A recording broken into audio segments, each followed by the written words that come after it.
Hello and welcome to the first episode of Motorsport Fans Top 10. This week we're looking at the top 10 drivers who have never won a Formula 1 race. We asked the F1 fans on Reddit who they think is the best driver to have never won an F1 race.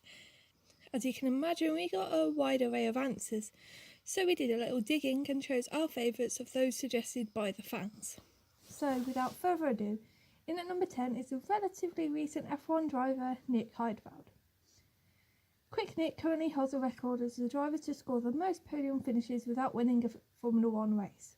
The legacy carried over to Formula E. A few years ago in Paris, he was asked at a press conference whether he was aiming to achieve the same record in FE. He replied with a flat no.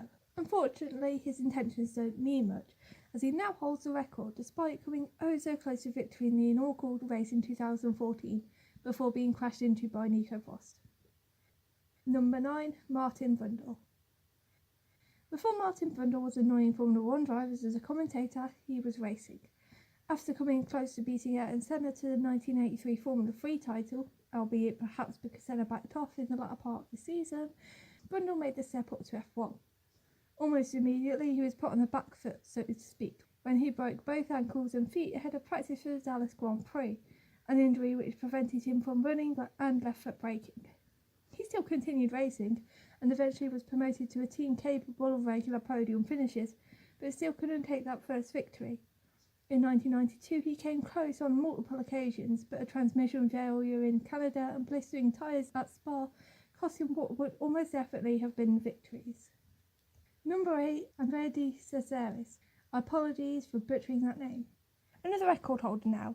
Andrea de Cesaris holds the record for the most Formula 1 starts without a victory. He came close. In the 1982 Monaco Grand Prix, he was running second behind Didier Pironi on the final lap when Pironi ran out of fuel. Before De Cesaris could overtake him, he too ran out of fuel, though he was classified third. Another near miss came at Spa the following year when he was comfortably ahead of Alain Prost, only to lose the lead in a botched pit stop. He may not have been the best driver at the time. He likely would have taken a few more strong results had he not been quite so prone to crashing, but he definitely deserved a few wins. Number 7. Sergio Perez. There's every chance Perez could still take his maiden Formula 1 victory and see himself off lists like this, but at the moment he deserves the place. Perez was going to be the next big thing. He was recognised by Ferrari, joining the FDA before signing for McLaren. Unfortunately, the McLaren young driver curse hit him and he struggled to show just why he had been so highly rated. Since being dumped by McLaren, he has more than proven himself, taking multiple podium positions and helping Force India to become one of the best independent teams on the grid. There have been a couple of times when the first victory looked close, but so far it's still on his to-do list. Number 6. Jean-Pierre Javier. When Clay Regazzoni returned to Ferrari in 1974, he insisted on bringing his BRM teammate Niki Lauda along with him, which was great for Lauda and for future Hollywood filmmakers. Not so great for Jean-Pierre Javier, who had been favourite for the seat. Instead, he signed for Shadow, where he spent much of the season trying to get results out of a car that wasn't really ready for them. And he did take some strong results, coming close to victories on a number of occasions, only for mechanical failures to snatch the opportunity away. Number 5. Stefan Baloff. In an alternate reality, Stefan Baloff would have been regarded alongside Ayrton Senna and Alain Prost as one of the greats of the 1980s. Indeed, he finished third in the 1984 Monaco Grand Prix, the same race where Senna made a splash in the rain and probably would have taken his first win had the race not been cut short.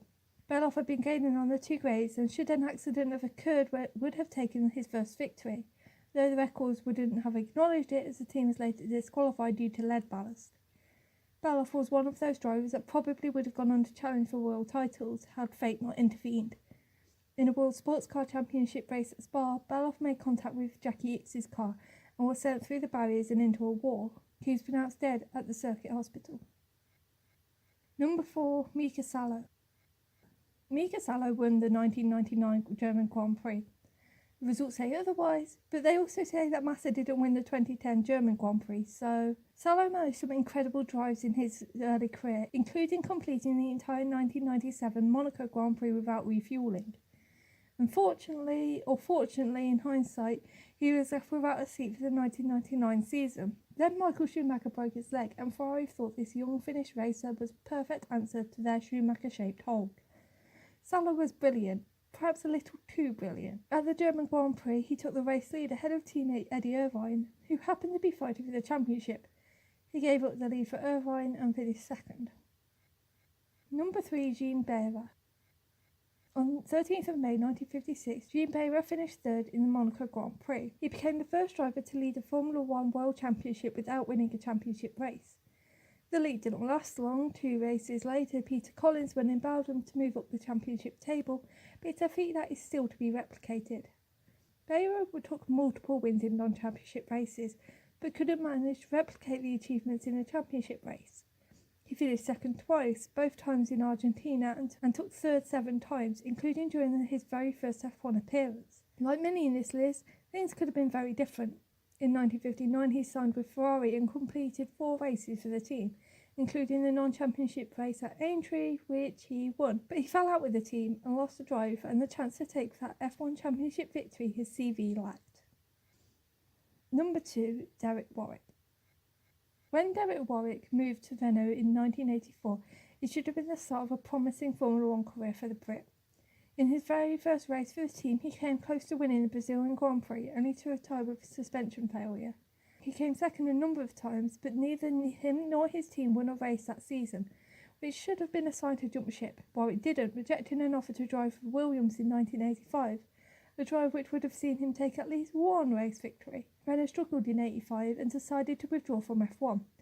Warwick turned to Lotus, but Ayrton Senna was not keen on having another driver capable of challenging for the title on his team, and Warwick was left without a seat, though he later signed for Brabham. There were a few more occasions when victory seemed to be within Warwick's reach, only for it to be snatched away, including a slow pit stop in the 1989 Brazilian Grand Prix that put him behind the race winner, and an engine failure in the Canadian GP the same year.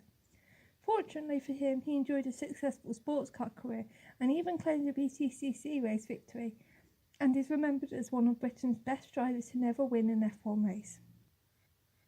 And finally, at number 1, Chris Amon. Chris Amon is quite possibly the most unlucky driver to have ever raced in Formula One. He was an extremely talented driver. All his contemporaries could see he was World Championship material, and yet he never won an F1 Championship race. Mechanical problems plagued him throughout his F1 career.